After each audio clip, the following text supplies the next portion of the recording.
Hi, everybody, from the HuskerHawkeye.com Midwest Security Lamination Studio. I'm Travis Justice. Dr. Rob Zadiska back with me again this week. And, Doc, a big game for the Hawks. Coming back home, a night game at Kinnick to play Northwestern. The Wildcats have been a thorn on the Hawkeye side. And this is a little bit of a revenge game for them. When you look at the season that Iowa was having last year, big upset in Chicago, well, Evansville, Illinois, I suppose, if you want to be exact on this. But big upset by Northwestern last year.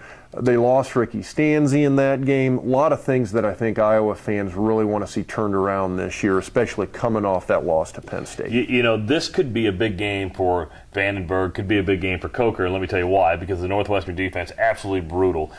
Can't stop the pass, hard time stopping the run.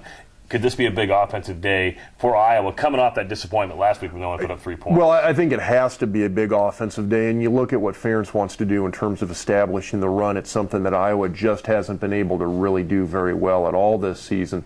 And so in this particular game, you want to see Iowa establish something, whether it's run, whether it's pass. This is something that they've got to go out there.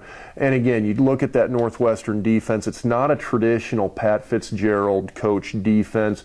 They're still getting some turnovers, but at the same time, they have given up several leads this year, and they have given up huge numbers, especially in the second half of games this year. And that's something that this offense that the Hawkeyes have to be able to take advantage of. If there's one game that they need to go out there and really put some numbers up, this is the game they have to do it, and this is the defense they have to do it against. Defensively, the Hawks could have their hands full. Always have a hard time stopping a mobile quarterback. Persa is a mobile quarterback. He is, and you know, a lot still remains to be seen in terms of how well he's still coming back from this Achilles tear.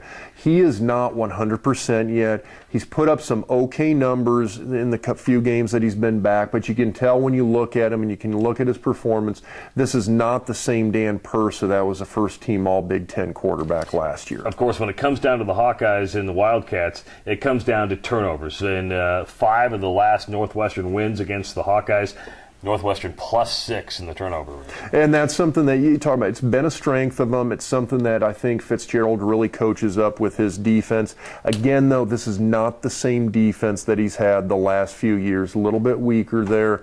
And so if Iowa can hold on to the ball, they've had a little bit of a problem with that, especially with the running backs this year. But if they can hold on to the ball, I think this could be, like we'd said before, this should be a big offensive game for these guys. First game in the Legends division for the Hawkeyes. It should be a good one. He's Dr. Rob Zadiska. I'm Travis Justice. Thanks for watching on HuskerHawkeye.com.